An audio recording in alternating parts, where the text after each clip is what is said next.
بسم اللہ الرحمن الرحیم۔ السلام علیکم معزز طلباء کرام، آپ سب کیسے ہیں؟ آج ہم نور الانوار کے سبق نمبر 376 کو پڑھیں گے۔ آج کے ہمارے سبق کا عنوان ہے کنایا کا حکم اور ایک سوال کا جواب۔ آج کے سبق میں ہم دو باتیں پڑھیں گے، ایک تو کنایا کے حکم کو پڑھیں گے اور دوسرا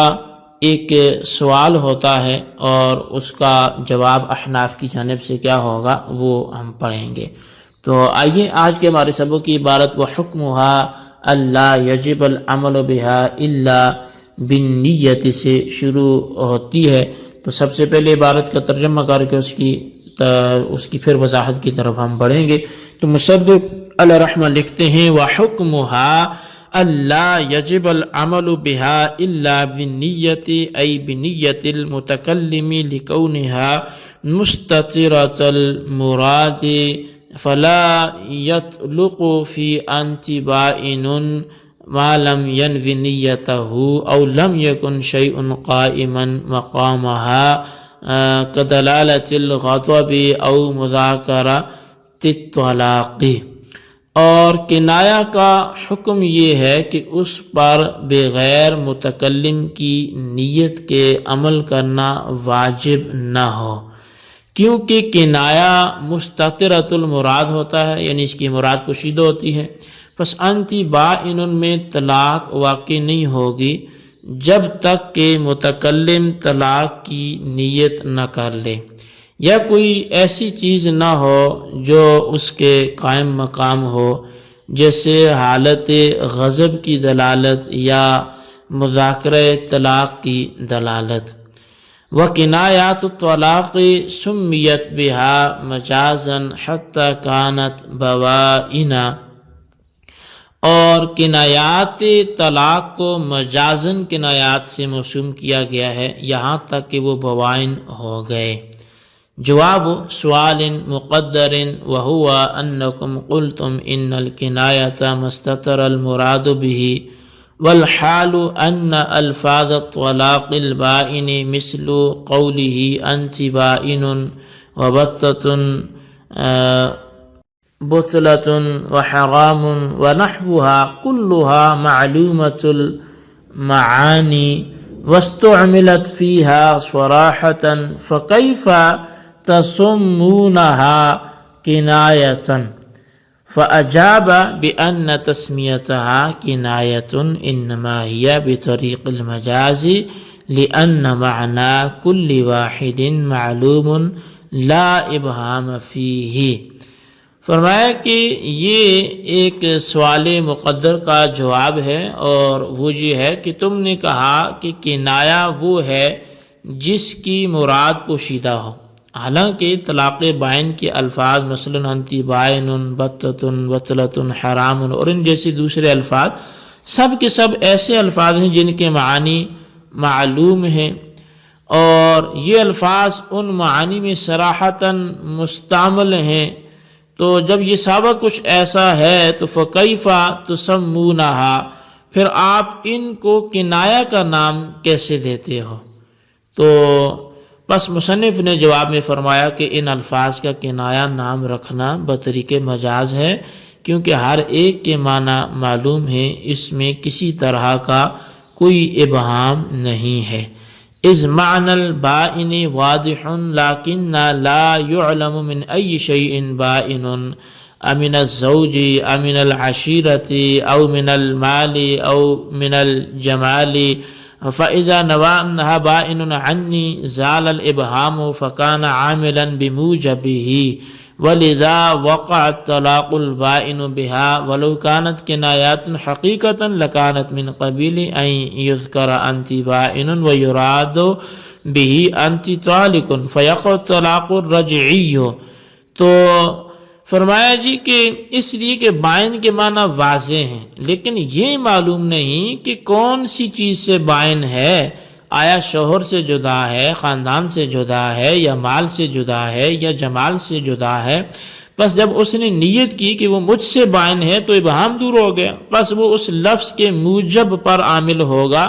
اسی وجہ سے ان الفاظ کنایہ سے طلاق بائن واقع ہوتی ہے، اور اگر کنایات حقیقی ہوتے تو وہ اس قبیل سے ہوتے کہ انتی بائن ذکر کیا جاتا اور انتی طالق مراد لیا جاتا اور طلاق رجعی واقع ہوتی۔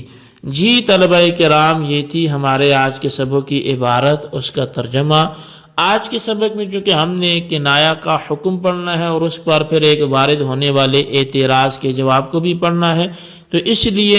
آئیے سب سے پہلے ہم کنایہ کے حکم کی طرف بڑھتے ہیں۔ مصنف علیہ رحمہ نے فرمایا کہ کنایہ کا حکم یہ ہے کہ اس پر بغیر نیت کے عمل کرنا واجب نہ ہو، یعنی لفظی کنایہ پر عمل کرنا اسی وقت واجب ہوگا جب کہ متکلم اس کی نیت کر لے، اور وجہ اس کی یہ ہے کہ کنایہ کی مراد پوشیدہ ہوتی ہے،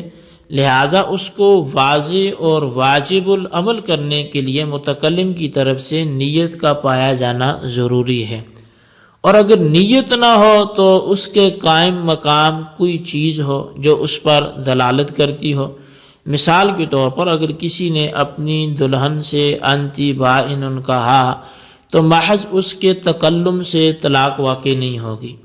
بلکہ یا تو شوہر طلاق کی نیت کرے یا کوئی اس کا قائم مقام موجود ہو۔ مثال کے طور پہ حالت غضب یا مذاکرہ طلاق کی دلالت، بس نیت اور دلالت میں سے اگر کوئی چیز موجود ہوئی تو طلاق واقع ہو جائے گی۔ یہ ہماری اول حصے کی گفتگو تھی جو کنایہ کے حکم سے متعلق تھی، اور یہ جو دوسری عبارت وہ کنایات طلاق سمیت بہا سے ہے، تو یہ در حقیقت ایک سوال مقدر کا جواب ہے، اور وہ سوال یہ ہے کہ احناف نے کہا کہ کنایہ وہ لفظ ہے جس کی مراد پوشیدہ ہو، حالانکہ طلاق بائن کے جو الفاظ ہیں، مثال کے طور پہ انتی بائن یا البتہ یا بطلۃ وغیرہ حرام کے الفاظ بولے جاتے ہیں، یعنی جیسے دوسرے الفاظ جو سب کے سب ایسے ہیں کہ جن میں سے ہر ایک کے معنی معلوم ہے۔ چنانچہ بائن بینونت سے ماخوذ ہے جس کے معنی جدا ہونے کے ہیں، حرام حرمت سے ماخوذ ہے جس کے معنی منع کرنے کے ہیں، البتہ جو ہے یہ بھی کاٹنے کے معنی میں ہے، اور بطلتن جو ہے یہ جدا کرنے کے کاٹنے کے معنی میں یہ بھی استعمال ہوتا ہے۔ تو برل ان الفاظ میں سے ہر ایک کے معنی معلوم ہیں، اور یہ الفاظ ان معانی میں صراحتاً استعمال بھی ہوتے ہیں۔ بینونت کا ہر ایک کو پتہ ہے کہ یہ اسی معنی میں ہے، جدا ہونے کے معنی میں ہے، بس جب ان الفاظ میں سے ہر ایک کے معنی معلوم بھی ہیں اور یہ الفاظ ان معانی میں استعمال بھی ہوتے ہیں، تو ان الفاظ کو کنایات طلاق قرار دینا کیسے درست ہوگا؟ یعنی جب یہ الفاظ آپ نے کنایہ بنا لیے، تو کنایہ تو وہ ہوتا ہے جس کی مراد پوشیدہ ہو، یہاں تو ان کی مراد پوشیدہ نہیں ہے، بلکہ یہ تو اپنے مدلول پر صراحتاً دلالت کرتے ہیں۔ بائن اپنے جدا ہونے کے معنی پر صراحتاً دلالت کرتا ہے، حرام جو ہے یہ منع کرنے کے معنی پر صراحتاً دلالت کرتا ہے، تو جب یہ اپنے مدلولات پر بصریح دلالت کر رہے ہیں تو آپ ان کو کنایہ کیسے کہہ رہے ہیں؟ اس سے واقع ہونے والی طلاق کنایہ کیسے واقع ہوتی ہے؟ اس کو بھی پھر طلاق صریح واقع ہونا چاہیے، پھر وہ کنایہ نہیں ہونی چاہیے۔ تو اس کا جواب کیا ہوگا؟ تو اس کا جواب جو دیا گیا وہ یہ ہے کہ ان الفاظ کو کنایہ سے موسوم کرنا